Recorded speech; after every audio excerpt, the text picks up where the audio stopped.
வணக்கம். வாங்க இன்றைக்கி வீடியோவில் என்ன பார்க்க போகிறோன்னா பொங்கல் தாங்க. சர்க்கரை பொங்கல் ரொம்ப ரொம்ப டேஸ்டியாக இருக்கும். இந்த மெத்தட்லேயே செஞ்சுருங்க, சூப்பராக இருக்கும்.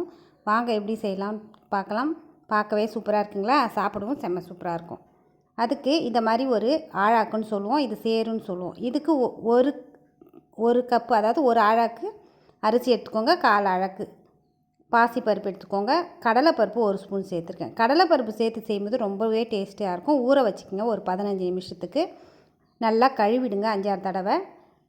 இப்போ இதில் பொங்கல் பானையில் நம்ம பால் 1 டம்ளர், அதாவது எந்த கப்பில் எடுக்கிறோமோ அதே கப்பில் தான் 1 கப் அளவுக்கு அந்த ஆழாக்கால தான் நான் அளந்து போட்டேன். 1 கப் அளவுக்கு பால் விட்டுக்கோங்க.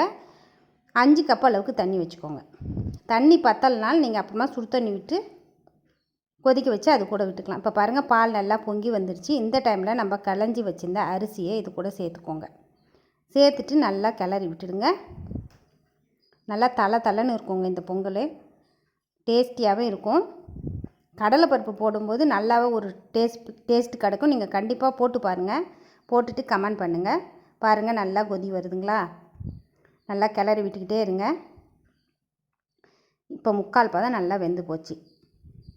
இது நான் ரேஷன் அரிசியில் தான் செஞ்சுருக்கேன். நீங்கள் பொன்னி அரிசிலையும் செய்யலாம், சாதாரண பச்சை அரிசிலையும் செய்யலாம். இப்போது 2 கப் நம்ம எந்த இது எடுத்தோமோ அதே அளவு தான், 2 ஆழாக்கு வெல்லம் நல்லா தண்ணி விட்டு கரைச்சிக்கோங்க. தண்ணி கம்மியாக விடுங்க, அதிகமாக விடாதீங்க. 1/4 டம்ளர் அளவுக்கு தண்ணி விட்டாவே போதும். இப்போது நல்லா வடிகட்டி நம்ம வெந்த அரிசியில் சேர்த்துக்க வேண்டியது தான்.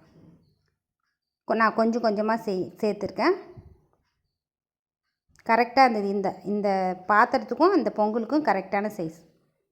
நீங்கள் கொஞ்சம் கொஞ்சம் அகலமான பாத்திரத்தை கூட செஞ்சுக்கலாம். பாருங்கள், கொஞ்சம் கொஞ்சமாக சேர்த்து நான் கிளறிட்டேன். நல்லா இருந்துச்சுங்க, மணக்க இருந்துச்சு. நெய்யே அதிகமாக தேவைப்படாது. அப்போல்லாம் டைரெக்டாகவே வெல்லத்தை சேர்ப்பாங்க. இப்போலாம் நம்ம வடிகட்டி சேர்க்குற மாதிரி இருக்குது. இப்போ மண் தூசுலாம் அதிகமாக இருக்குது, அப்போலாம் அந்த மாதிரி இல்லை. இப்போ நம்ம வடிகட்டி சேர்க்குற மாதிரி தான் இருக்குது வெல்லத்திலலாம். இப்போது ஃப்ரெஷ்ஷான ஏலக்காவை நல்லா நசுக்கி ஒரு 4 ஏலக்காய் சேர்த்துருக்கேன். கூடவே கொஞ்சமாக சால்ட்டும் சேர்த்துக்கோங்க. நல்லா குழன்னு கொஞ்சம் தண்ணியாக இருந்தாலும் பரவாயில்ல, ஆறின பிறகு நல்லா கெட்டியாகிடும். இப்போது எல்லாத்தையும் நல்லா மிக்ஸ் பண்ணியாச்சு. இப்போ முந்திரி திராட்சை தாளித்து நம்ம பொங்கலில் சேர்க்க வேண்டியதுதான். 1 கப்பு பச்சரிசி, 1/4 கப்பு பாசிப்பருப்பு, தண்ணி 6 கப்பு, பால் சேர்த்து 6 கப்பு தான். கடலைப்பருப்பு 1 ஸ்பூன், அவ்வளோதாங்க.